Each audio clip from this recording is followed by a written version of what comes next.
আসসালামু আলাইকুম ওরহমতুল্লাহ। সুপ্রিয় শিক্ষার্থীবৃন্দ, আশা করি তোমরা সবাই ভালো আছো। এই ভিডিওটি তৈরি করছি দশম শ্রেণীর শিক্ষার্থীদের জন্য। তোমাদের পঞ্চম সপ্তাহে বাংলাদেশ ও বিশ্ব পরিচয় বিষয়ক যে অ্যাসাইনমেন্টটি দেওয়া হয়েছে তার একটি নমুনা উত্তরপত্র নিয়ে ভিডিওটি তৈরি করা। যারা বিজ্ঞান বিভাগে আছো বা সায়েন্স ডিপার্টমেন্টে আছো, শুধুমাত্র তাদের জন্য হচ্ছে এই অ্যাসাইনমেন্টটি। স্ক্রিনে তোমরা অ্যাসাইনমেন্টের প্রশ্নটি দেখতে পাচ্ছ। যারা পূর্ববর্তী অ্যাসাইনমেন্টগুলো এখনো করনি, ডেসক্রিপশন বক্সে প্লেলিস্টের লিঙ্ক পেয়ে যাবে, সেখান থেকে চাইলে তোমরা অ্যাসাইনমেন্টগুলো করে ফেলতে পারবে। তোমাদের এটি হচ্ছে বাংলাদেশ ও বিশ্ব পরিচয় বিষয়ক দ্বিতীয় অ্যাসাইনমেন্ট। এই অ্যাসাইনমেন্টটি দেওয়া হয়েছে চতুর্থ অধ্যায় থেকে, বাংলাদেশের ভূপ্রকৃতি ও জলবায়ু। এখানে দেখো তোমাদের প্রশ্নটি কি, সম্প্রতি সংঘটিত বিশ্বের কয়েকটি দেশের বড় ধরনের ভূমিকম্পের কারণ, উৎস ও ক্ষয়ক্ষতি সম্পর্কে তালিকা প্রস্তুত করো। বাংলাদেশে এ ধরনের কোনো ভূমিকম্প সংঘটিত হলে, বিপুল ক্ষয়ক্ষতি হলে, সেক্ষেত্রে স্বেচ্ছাসেবক হিসাবে তোমার করণীয় সম্পর্কে একটি প্রতিবেদন তৈরি করো। এখানে দেখো তোমাদের কিছু ধাপ আছে যেগুলো তোমাদের মেনে চলতে হবে। সূচনা, যে কোনো 4টি দেশের ভূমিকম্পের কারণ ও উৎস উল্লেখ করবে। ওই 4টি দেশে ভূমিকম্পের ক্ষয়ক্ষতির তালিকা করবে চিত্রসহ। তোমরা যদি চিত্র দিতে চাও সেক্ষেত্রে গুগলে সার্চ করলে চিত্রগুলো পেয়ে যাবে, ঠিক আছে। বাংলাদেশের মানচিত্র অঙ্কন করে ভূমিকম্প প্রবণ এলাকা চিহ্নিত করবে। স্বেচ্ছাসেবক হিসেবে তোমার করণীয়, পাঠ্যপুস্তক, ইন্টারনেট, সংবাদ মাধ্যম, বিভিন্ন ব্যক্তির কাছ থেকে তথ্য সংগ্রহ করবে এবং প্রতিবেদনের ধাপ অনুসরণ করে 400 শব্দের মধ্যে প্রতিবেদনটি প্রণয়ন করতে হবে। তো এখানে আমরা কিছু বেশি শব্দ দিয়েছি যাতে তোমরা ছোট করে লিখতে পারো। মূল্যায়ন রুবিসটা আছে, এই অনুযায়ী হচ্ছে তোমাদের জন্য একটি নমুনা উত্তরপত্র এখানে তৈরি করা হয়েছে। তাহলে শিক্ষার্থীরা চলো আমরা নমুনা উত্তরপত্রটি দেখে নিই।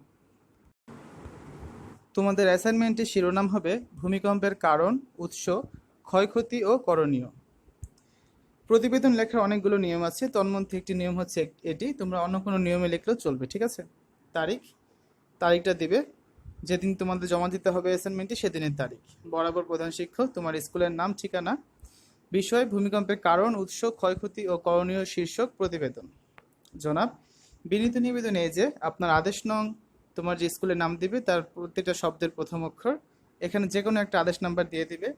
তারিখ 2 জুলাই 2021, অর্থাৎ যেদিন তোমাদের অ্যাসাইনমেন্টটা দেওয়া হবে সেদিনের তারিখ দিবে। অনুসারে ভূমিকম্পের কারণ, উৎস, ক্ষয়ক্ষতি ও করণীয় শীর্ষক প্রতিবেদনটি নিম্নে পেশ করছি। প্রথমে একটি সূচনা লিখতে হবে। সূচনা কি দেখো, ভূমিকম্প হচ্ছে একটি প্রাকৃতিক দুর্যোগ। পৃথিবীর বহু দেশে এবং বহু অঞ্চলে এই প্রবণতা লক্ষ্য করা যায়। সভ্যতার বহু ধ্বংসলীলার কারণ হিসেবে ভূমিকম্পকে দায়ী করা হয়।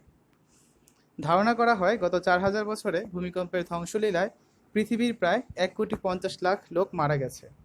নানা প্রাকৃতিক প্রক্রিয়ায় ভূপৃষ্ঠ পরিবর্তিত হচ্ছে।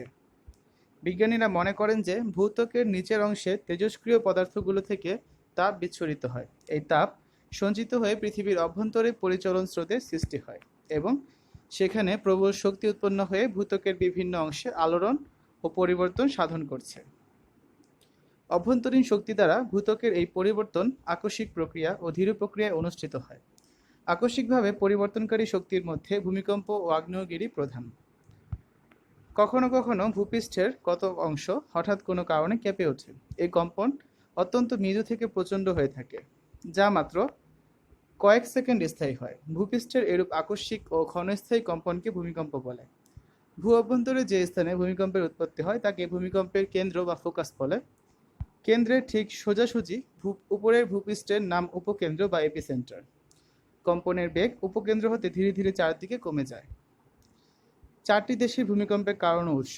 নিম্নে সম্প্রতি সংঘটিত বিশ্বের কয়েকটি দেশের বড় ধরনের ভূমিকম্পের কারণ, উৎস, ক্ষয়ক্ষতি সম্পর্কে আমার সংগৃহীত তথ্য অনুযায়ী তালিকা প্রস্তুত করে উপস্থাপন করা হলো। তা আমরা একটা তালিকা দেখব, তোমরা হচ্ছে অনুরূপ তালিকা দিতে পারো এবং চাইলে তোমরা গুগল থেকে ওই ক্ষয়ক্ষতির কোনো একটা ছবি ডাউনলোড করে দিতে পারো, ঠিক আছে। তো শিক্ষার্থীরা দেখো, তোমরা এরূপ একটি তালিকা তৈরি করবে। দেশের নাম, তারিখ, উৎস, তারপর হচ্ছে ক্ষয়ক্ষতি। প্রথমে দেখো দেশের নাম তুরস্ক, তারিখ হচ্ছে 25 জুন 2021। ভূমিকম্পের উৎস হচ্ছে ভূপৃষ্ঠ থেকে 15.51 কিলোমিটার গভীরে, আর ক্ষয়ক্ষতির পরিমাণ হচ্ছে অন্তত 41 জন নিহত হন এবং 1,500-এর বেশি আহত হন। এছাড়া গৃহহীন হয়ে পড়েন আরও কয়েক হাজার মানুষ। তারপর দেখো চীন, তারিখ হচ্ছে 15 জুন 2021। উৎস হচ্ছে ভূপৃষ্ঠ থেকে 10 কিলোমিটার গভীরে। ক্ষয়ক্ষতি হচ্ছে তাৎক্ষণিকভাবে কোনো হতাহতের খবর পাওয়া যায়নি। তারপর দেখো ইন্দোনেশিয়া, একই তারিখ 15 জুন 2021, ভূপৃষ্ঠ থেকে 10 কিলোমিটার গভীরে এর প্রভাবে সুনামির শঙ্কা তৈরি হয়েছিল। এরপর দেখো জাপান, জাপানের হচ্ছে 19 মার্চ 2021, উৎস হচ্ছে ভূপৃষ্ঠ থেকে 12 কিলোমিটার গভীরে ক্ষয়ক্ষতির পরিমাণ, এর প্রভাবে বড় ধরনের সুনামি হয়েছিল। তো এরকম একটা চার্ট তোমরা দিতে পারো, এই চার্টটা দিতে হবে এমন না, তোমরা যে কোনোটাই দিতে পারো, তবে সম্প্রতি ঘটে যাওয়া ঘটনাগুলোর মধ্যে, ঠিক আছে। তারপর দেখো ভূমিকম্পের কারণগুলো লিখতে হবে। নিম্নে ভূমিকম্পের 2 ধরনের কারণ আলোচনা করা হলো। প্রাকৃতিক কারণ, প্রাকৃতিক কারণগুলো কি কি দেখো। পাতের চলনজনিত ভূমিকম্প, পৃথিবীর ভূত্বক কতগুলি ছোট বড় চলনশীল পাতের সমন্বয়ে গঠিত। এইরকম দুটি পাতের পরস্পরের দিকে বা পরস্পরের বিপরীত দিকে চলনের ফলে পাত সীমান্ত বরাবর ভূমিকম্প হয়ে থাকে। এই পাত চলন জনিত কারণই হলো সারা পৃথিবীব্যাপী ভূমিকম্পের প্রধান কারণ, যেমন প্রশান্ত মহাসাগরীয় আগ্নেয় মেখলা বরাবর, আল্পস হিমালয় ভঙ্গিল পার্বত্য অঞ্চলে, মধ্য মহাসাগরীয় শৈল্প শিরা প্রভৃতি অংশে প্রবল ভূমিকম্পের প্রধান কারণ হলো পাতের চলন। 2. স্থিতিস্থাপক প্রত্যাঘাত মতবাদ। পৃথিবী ধ্বংসাত্মক ভূমিকম্পগুলির কারণ হিসেবে H.F. রাইট স্থিতিস্থাপক প্রত্যাঘাত মতবাদ প্রকাশ করেন। তার মতে ভূ আন্দোলনের ফলে শিলা স্তরে প্রবল পীড়নের ফলে চ্যুতিতল বরাবর শিলার ভাঙন ও স্থলন ঘটলে আকস্মিক ভূমিকম্পের সৃষ্টি হয়। 3 হচ্ছে অগ্ন্যুৎপাত জনিত ভূমিকম্প।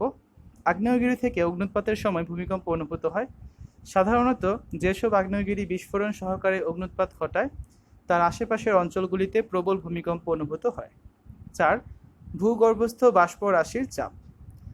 ভূগর্ভের মধ্যে সঞ্চিত বাষ্পপুঞ্জের পরিমাণ যখন অত্যাধিক হয়ে যায় তখন তা প্রবল বেগে শিলাস্তরে ধাক্কা দেয়, এর ফলে ভূমিকম্প অনুভূত হয়। প্রশান্ত মহাসাগরের সন্নিহিত অংশে প্রচুর ফাটল থাকায় অভ্যন্তরীণ বাষ্পজনিত ভূমিকম্প প্রায় দেখা যায়।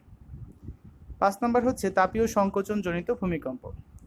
সৃষ্টির পর থেকে উত্তপ্ত পৃথিবী ক্রমশ তাপ বিকিরণের মাধ্যমে শীতল হচ্ছে। পৃথিবীর উপরিভাগ শীতল ও কঠিন হলেও অভ্যন্তরভাগ এখনও অত্যাধিক উত্তপ্ত রয়েছে, ফলে উপরের ও নিচের স্তরের মধ্যে আয়তনের ভারসাম্য নষ্ট হয়। তাই ভারসাম্য রক্ষার জন্য ভূপৃষ্ঠের কিছু অংশ অবনমিত হয়ে ভাঁজের সৃষ্টি করে। এরূপ পুনর্বিন্যাসের সময় মাঝে মাঝে ভূমিকম্প হতে পারে। 6 নম্বর হচ্ছে ধস।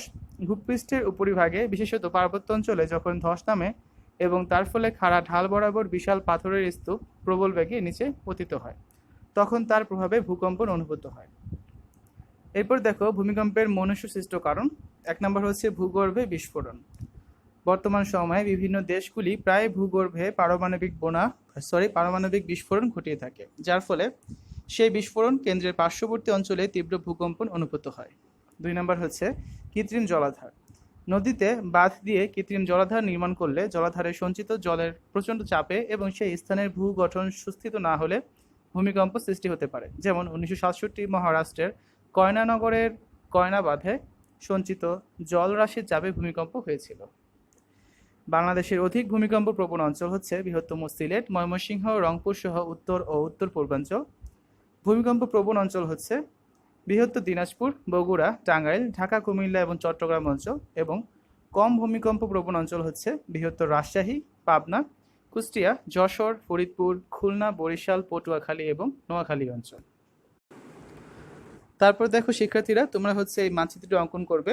এত সুন্দর করে না আঁকলে চলবে, জাস্ট যাতে বোঝা যায় কোন অঞ্চলটি ভূমিকম্প প্রবণ, কোন অঞ্চলটি অধিক ভূমিকম্প প্রবণ এবং কোন অঞ্চলটি কম ভূমিকম্প প্রবণ। তো সেই অনুযায়ী মানচিত্রটা আঁকলেই হবে, ঠিক আছে। তোমাদের বই থেকে মানচিত্রটি দেওয়া হয়েছে, তোমরা বইয়ে এই যে ভূমিকম্প অধ্যায়টাতে গেলে এই মানচিত্রটি পেয়ে যাবে, ঠিক আছে। তো এই মানচিত্রটি তোমাদের কিন্তু অবশ্যই আঁকতে হবে। তো এত ডিটেলস আঁকা লাগবে না, জাস্ট বুঝাতে পারলেই হবে যে কোন অঞ্চলটা কোন রকম, ঠিক আছে। তারপর দেখো স্বেচ্ছাসেবক হিসেবে আমার করণীয়। সকলের মধ্যে সচেতনতা বৃদ্ধি করতে পারি। ভূমিকম্প হলে তাৎক্ষণিক করণীয় সম্পর্কে সবাইকে সচেতন করতে পারি। আশ্রয় কেন্দ্রের ব্যবস্থা করতে পারি। দুর্যোগ বার্তা প্রচার করতে পারি। অনুসন্ধান এবং উদ্ধার কাজে নিয়োজিত হতে পারি। প্রাথমিক স্বাস্থ্যসেবা দান করতে পারি এবং ত্রাণ সামগ্রী প্রদান করতে পারি। তারপর দেখো করণীয়গুলো কি। বাংলাদেশে বড় ধরনের ভূমিকম্প হলে স্বেচ্ছাসেবক হিসেবে আমি যেসব ভূমিকা রাখবো তা হলো নিম্নরূপ: জনসচেতনতা বৃদ্ধি, ভূমিকম্প মোকাবেলায় পূর্ব প্রস্তুতি, ভূমিকম্প পরবর্তী উদ্ধার, ত্রাণ ও পুনর্গঠন কর্মসূচি। 1 নম্বর হচ্ছে ভূমিকম্পে দালান কোঠার নিচে পড়ে অসংখ্য মানুষের মৃত্যু হয়। সম্ভাব্য ভূমিকম্পের প্রস্তুতি ও ক্ষয়ক্ষতি প্রশমনে জনসচেতনতা বৃদ্ধি একান্ত প্রয়োজন। ভূমিকম্পে জনসাধারণের করণীয় সম্পর্কে, যেমন ভূমিকম্পের আগে, ভূমিকম্পের সময় ও পরে কি করা উচিত সে বিষয়ে অবহিত করা। তাছাড়া ভূমিকম্প কি, কেন হয় ও এর প্রভাব, পরিকল্পিতভাবে বাড়িঘর নির্মাণ না করলে, প্রয়োজনীয় বিল্ডিং কোড মেনে না চললে কি ভয়াবহ অবস্থার সৃষ্টি হতে পারে সে বিষয়ে সচেতন করা। নিচে ভূমিকম্পের আগে, পরে ও ভূকম্পনের সময় সাধারণের করণীয় সম্পর্কে আলোচনা করা হলো। ভূমিকম্পের আগে বিদ্যুৎ ও গ্যাস লাইন বন্ধ করার নিয়মকানুন পরিবারের সবার জেনে রাখা, ঘরের ওপরের তাকে ভারী জিনিসপত্র না রাখা, পরিবারের সব সদস্যের জন্য হেলমেট রাখা, পরিকল্পিত বাড়িঘর নির্মাণের জন্য বিল্ডিং কোড মেনে চলা, ভবনের উচ্চতা ও লোডের হিসাব অনুযায়ী শক্ত ভিত দেওয়া, রেইনফোর্সড কংক্রিট ব্যবহার, পাশের বাড়ি থেকে নিরাপদ দূরত্বে বাড়ি নির্মাণ, গ্যাস ও বিদ্যুৎ লাইন নিরাপদভাবে স্থাপন করা, গর্ত ও নরম মাটিতে ভবন নির্মাণ না করা। ভূমিকম্প চলাকালে নিজেকে ধীর স্থির ও শান্ত রাখা, বাড়ির বাইরে থাকলে ঘরে প্রবেশ না করা, একতলা দালান হলে দৌড়ে বাইরে চলে যাওয়া, তাছাড়া বহুতল দালানের ভেতরে থাকলে টেবিল বা খাটের নিচে চলে যাওয়া ও কাচের জিনিসের কাছ থেকে দূরে থাকা, লিফট ব্যবহার না করা, উঁচু দালানের জানালা বা ছাদ থেকে লাফ দিয়ে নামার চেষ্টা না করা, ভূমি ধসে পড়ার সম্ভাবনা আছে এমন উঁচু ভূমি থেকে দূরে থাকা, ভূমিকম্পের সময় বিদ্যুৎ ও গ্যাসের সংযোগ বিচ্ছিন্ন করা। ভূমিকম্পের পরে করণীয়: ক্ষতিগ্রস্ত ভবন থেকে ধীর স্থির ও শৃঙ্খলাবদ্ধভাবে বের হওয়া, রেডিও টেলিভিশন থেকে জরুরি নির্দেশনাবলী শোনা এবং তা মেনে চলা, বিদ্যুৎ, গ্যাস, টেলিফোন লাইনে কোনো সমস্যা হয়েছে কিনা পরীক্ষা করে নেওয়া ও প্রয়োজনে তাৎক্ষণিক ব্যবস্থা গ্রহণ করা, সরকারি সংস্থাগুলোকে আইন শৃঙ্খলা রক্ষায় সহযোগিতা করা, উদ্ধার কাজে নিজেকে নিয়োজিত করা, অস্থায়ী আশ্রয়স্থলে ক্ষতিগ্রস্ত লোকদের নিয়ে যাওয়ার ব্যবস্থা করা, যোগাযোগ ব্যবস্থা পুনঃপ্রতিষ্ঠায় সার্বিক সহযোগিতা করা। 2 নম্বর দেখো, ভূমিকম্প বিষয়ে সরকারি বেসরকারি সব প্রতিষ্ঠানের পূর্ব প্রস্তুতি থাকা আবশ্যক। সেজন্য সম্ভাব্য ভূমিকম্প পরবর্তী সময়ে সঠিকভাবে নিজেকে সেবায় মনোনিবেশ করার জন্য প্রয়োজনীয় প্রশিক্ষণ সহ সব প্রতিষ্ঠানের যথাযথ পদক্ষেপ গ্রহণ করা জরুরি। বর্তমান কাঠামোতে ভূমিকম্প বিষয়ক সার্বিক প্রস্তুতি অত্যন্ত নগণ্য বিধায় পূর্ব প্রস্তুতির উন্নয়ন একান্ত আবশ্যক। 3 নম্বরে হচ্ছে ভূমিকম্প পরবর্তী উদ্ধার ও ত্রাণ কর্মসূচি নিশ্চিতকরণ করতে হবে। উদ্ধার কর্মসূচির অভাবে অসংখ্য প্রাণহানি ঘটে থাকে। পূর্ব প্রস্তুতি, দক্ষ প্রশিক্ষণ, উন্নত প্রযুক্তি, শক্তিশালী নেটওয়ার্ক উদ্ধার কর্মকাণ্ডের মূল চাবি। তাছাড়া ক্ষতিগ্রস্ত লোকদের জন্য প্রয়োজনীয় ত্রাণ, ওষুধ, চিকিৎসা সেবা নিশ্চিত করার ব্যবস্থা করা। উল্লেখ্য, ভূমিকম্পের দুর্যোগ মোকাবেলায় সরকারের বিভিন্ন প্রতিষ্ঠান যেমন ফায়ার ব্রিগেড, সেনাবাহিনী, পুলিশ, বিমান বাহিনী, রেড ক্রিসেন্ট, স্বাস্থ্য অধিদপ্তর এবং বিভিন্ন বেসরকারি প্রতিষ্ঠানের মধ্যে একটি চমৎকার সম্পর্ক থাকা জরুরি। তারপর দেখো, প্রতিবেদনটা শেষ করবে। প্রতিবেদকের নাম ও ঠিকানা, তোমার নাম লিখবে, 9ম শ্রেণী বিজ্ঞান বিভাগ, তোমার রোল নাম্বার লিখবে। তোমরা এখানে 10ম শ্রেণী দিবে, ঠিক আছে? তারপর হচ্ছে তোমার স্কুলের নাম লিখবে, ঠিকানা লিখবে, প্রতিবেদন তৈরির তারিখটা লিখবে এবং প্রতিবেদন তৈরির একটা সময় লিখবে। তো শিক্ষার্থীরা, এই ছিল তোমাদের 10ম শ্রেণীর 5ম সপ্তাহের বাংলাদেশ ও বিশ্ব পরিচয় বিষয়ক অ্যাসাইনমেন্টের একটি নমুনা উত্তরপত্র। তো আজ এ পর্যন্তই। সবাই ভালো থাকবে। আল্লাহ হাফেজ।